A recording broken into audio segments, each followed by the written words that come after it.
नमस्कार। आप देख रहे हैं खबरों की दीवार सीजीवाल। मैं रुद्र अवस्थी।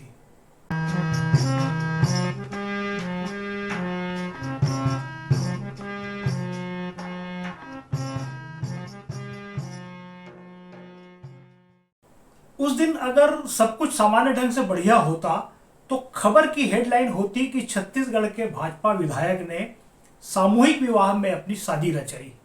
लेकिन हेडलाइन खबर बन गई कि बेमेतरा कलेक्टर एसपी पर बरसे डॉक्टर रमन। कहा 15 साल मुख्यमंत्री रहा, ऐसी घोर लापरवाही नहीं देखी। मुख्यमंत्री जी का पीछे से स्वागत किया था। इतना भी जानकारी शायद उनको नहीं है। चीफ मिनिस्टर और 2 डिप्टी चीफ मिनिस्टर यहाँ बैठे हैं, मंत्रिमंडल के साथी बैठे हैं। आप 2.5 घंटे में वैकल्पिक जगह नहीं ढूंढ पाए और इतनी नकारात्मकता की बताने के बाद भी उस जगह में जाने को तैयार नहीं हुए। मैंने तो इतने लंबे राजनीतिक जो में 15 साल मुख्यमंत्री था, इस प्रकार की व्यवस्था नहीं देखी। शायद अब सीख जाएंगे, आज से सीखेंगे कुछ। ये नहीं बोलता तो नहीं सीखते, इसलिए मुझे बोलना था, इसलिए मैं बोला। मैं समानता ऐसे मौके पे बोलता नहीं, मगर चूंकि आज मुझे लगा कि मुख्यमंत्री क्या बैठे हैं, पूरा मंत्रिमंडल बैठा है और उसके बाद भी गंभीरता नहीं। जी हाँ, बात हो रही है बेमेतरा में पिछले दिनों हुए एक जलसे की। यह जलसा मुख्यमंत्री कन्या विवाह योजना के तहत कराया गया था। जलसे में ऐसी बदइंतजामी थी कि एक तिरपाल के भरोसे सीएम का कार्यक्रम रखा गया। आंधी ने तबाही मचाई तो पंडाल उखड़ गया। अव्यवस्था का आलम ऐसा था कि पहली बार लोगों ने देखा कि मुख्यमंत्री का स्वागत पीछे से गुलदस्ता देकर किया गया।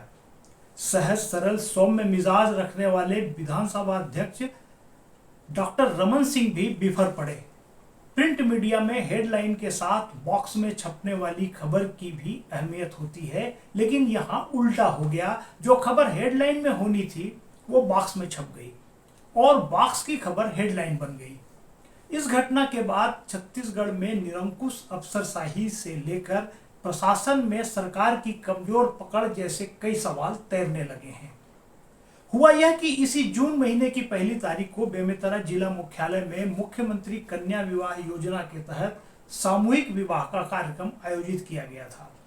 इस कार्यक्रम में बेमेतरा के भाजपा विधायक दीपेश साहू का भी विवाह होने वाला था। इस जलसे में विधानसभा स्पीकर डॉक्टर रमन सिंह, मुख्यमंत्री विष्णुदेव साय, दोनों डिप्टी सीएम सहित कई मंत्री, विधायक, केंद्रीय मंत्री शामिल हुए। कार्यक्रम के दौरान मौसम में ने करवट ली। तेज आंधी के साथ बारिश शुरू हुई और पंडाल उखड़ गया। जाहिर सी बात है कि इससे बदइंतजामी हुई। हालांकि इस मौके पर भाजपा विधायक सहित 23 जोड़ों की शादी रचाई गई, लेकिन पंडाल उखड़ने के बाद मची अफरा तफरी में मुख्यमंत्री भी विवाहित जोड़ों को आशीर्वाद देने नहीं दे सके।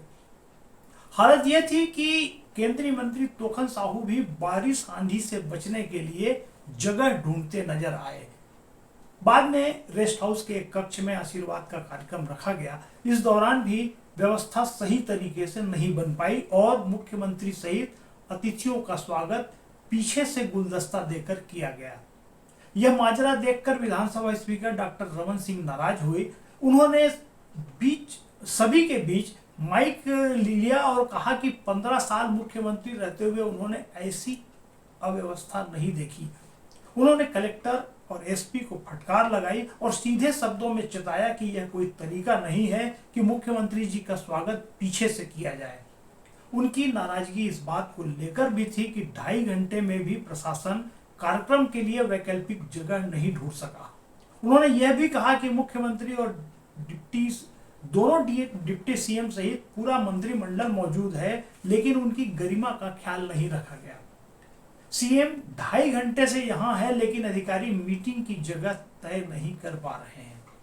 हालांकि इस मौके पर भाजपा विधायक दीपेश साहू की बारात बैलगाड़ी पर निकली। बैलगाड़ी प्रदेश के डिप्टी सीएम अरुण साव हाँक रहे थे, लेकिन अफसर को फटकार लगाते हुए डॉक्टर रमन सिंह का वीडियो वायरल हो गया और यही खबर चर्चा में आ गई। इसके साथ ही कई मुद्दे और सवाल भी तैरने लगे। इस बात पर भी सभी ने गौर किया कि 15 साल तक मुख्यमंत्री रहते हुए डॉक्टर रमन सिंह अपने सौम्य सरल स्वभाव के नाम से पहचाने जाते रहे। उनकी नाराजगी पर सभी को हैरत हुई और यह भी कहा गया कि भारी बदइंतजामी और मुख्यमंत्री की गरिमा के विपरीत कार्यक्रम देखकर वे अपने आप को नहीं रोक सके। ऐसे में सवाल उठ रहा है कि क्या छत्तीसगढ़ में अफसरशाही हावी है। लेकिन अफसरशाही हावी होने के बावजूद अगर किसी बड़े कार्यक्रम में इस तरह की बदइंतजामी होती है तो क्या माना जाए कि जानबूझकर ऐसा किया जा रहा है। निश्चित रूप से इसे गंभीर मानने की बड़ी वजह यही है कि जिस जलसे में स्पीकर और सीएम जैसे वीआईपी शामिल हो रहे हों वहां पंडाल भी ढंग से नहीं बनाया गया। लोगों ने बताया कि एक दिन पहले भी तेज हवा पानी की वजह से पंडाल गिरा था, लेकिन उसे जैसे तैसे खड़ा कर दिया गया। इस जलसे के पहले भी मौसम विभाग ने अलर्ट जारी किया था, फिर भी डोम तैयार नहीं किया गया।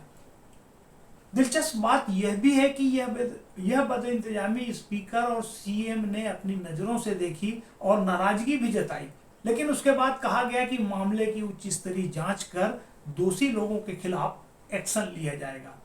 इस पर भी लोगों को हैरत हुई है। जब सब कुछ सामने दिखाई दे रहा हो और तो फिर एक्शन के लिए किसी जांच और फिर उसकी रिपोर्ट का इंतजार क्यों?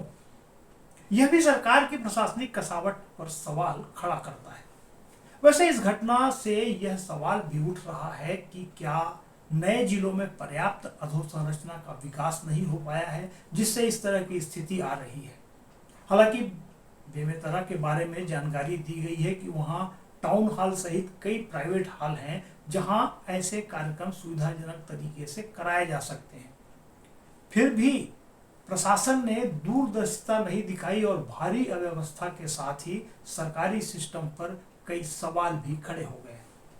जब नए जिलों में इंफ्रास्ट्रक्चर डेवलपमेंट और सुविधाओं की बात आई तो लोगों का यह भी कहना था कि प्रशासनिक कामकाज के लिए दफ्तर, भवन, हॉल वगैरह बने हैं या न बन पाए हो, लेकिन अस्पताल, स्कूल जैसी सुविधाओं की कमी जरूर है जिससे आम लोगों की जरूरत पड़ती है। जिला अस्पताल तो बन गए हैं लेकिन वहां सुविधा जिला अस्पताल जैसी नहीं मिल पा रही है। छोटे जिले बनने से प्रशासन तो लोगों के नजदीक पहुंच गया है, लेकिन संवेदनशीलता के साथ प्रशासन चलाने के लिए अनुभव को भी जरूरी माना जाता है। शायद इसकी कमी की वजह से ही बेमेतरा जैसी घटनाएं सामने आती हैं। तजुर्बे की बात होती है तो लोग बीजेपी की सियासत के उस प्रयोग की ओर भी इशारा करने लग जाते हैं जिसके इस हिसाब से छत्तीसगढ़ के तमाम अनुभवी नेताओं को किनारे कर नई टीम को बड़ी जिम्मेदारी सौंपी जा रही है। इस फहरिस्त में कई नेताओं के नाम लिए जा सकते हैं। अब यह इत्तेफाक है कि जिस समय अफसरों को फटकार लगाते हुए डॉक्टर रमन सिंह का वीडियो वायरल हो रहा था, ठीक उसी समय दुर्ग जनपद पंचायत के सीईओ और भाजपा नेता के बीच तीखी बहस का वीडियो भी सोशल मीडिया में तैर रहा था। इस मामले में सीईओ को सस्पेंड करने की खबर आई।